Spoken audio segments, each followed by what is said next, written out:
Genèse, chapitre 11. Toute la terre avait une seule langue et les mêmes mots. Comme ils étaient partis de l'Orient, ils trouvèrent une plaine au pays de Shinéar, et ils y habitèrent.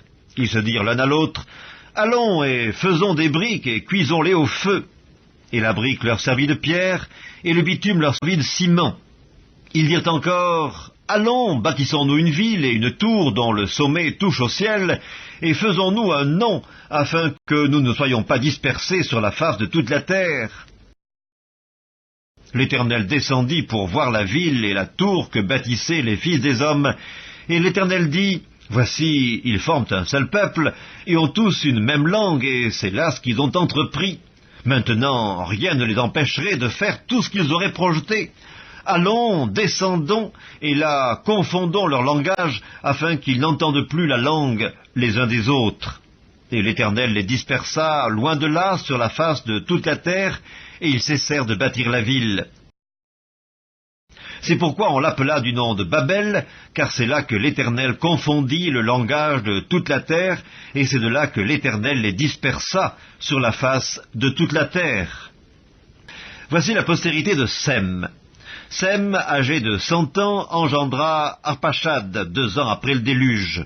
Sem vécut, après la naissance d'Arpachad, 500 ans, et il engendra des fils et des filles. Arpachad, âgé de 35 ans, engendra Shélak. Arpachad vécut, après la naissance de Shélak, 403 ans, et il engendra des fils et des filles. Shélak, âgé de 30 ans, engendra Héber. Shélak vécut, après la naissance d'Héber, 403 ans, et il engendra des fils et des filles. Héber, âgé de 34 ans, engendra Péleg. Héber vécut, après la naissance de Péleg, 430 ans, et il engendra des fils et des filles. Péleg, âgé de 30 ans, engendra Réu. Péleg vécut, après la naissance de Réu, 209 ans, et il engendra des fils et des filles. Réu, âgé de 32 ans, engendra Sérug.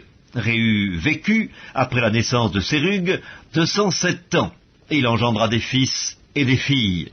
Sérug, âgé de 30 ans, engendra Nacor. Sérug vécut, après la naissance de Nacor, 200 ans, et il engendra des fils et des filles. Nacor, âgé de 29 ans, engendra Térak. Nacor vécut, après la naissance de Térak, 119 ans, et il engendra des fils et des filles. Térak, âgé de 70 ans, engendra Abram, Nacor et Haran. Voici la postérité de Térak. Térak engendra Abram, Nacor et Haran.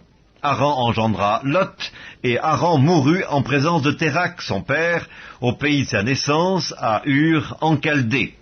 Abram et Nacor prirent des femmes. Le nom de la femme d'Abram était Saraï, et le nom de la femme de Nacor était Milca, fille d'Haran, père de Milca et père de Gisca. Saraï était stérile, elle n'avait point d'enfant. Térak prit Abram son fils, et Lot, fils d'Haran, fils de son fils, et Saraï sa belle-fille, femme d'Abram son fils. Ils sortirent ensemble d'Ur, en Chaldée, pour aller au pays de Canaan.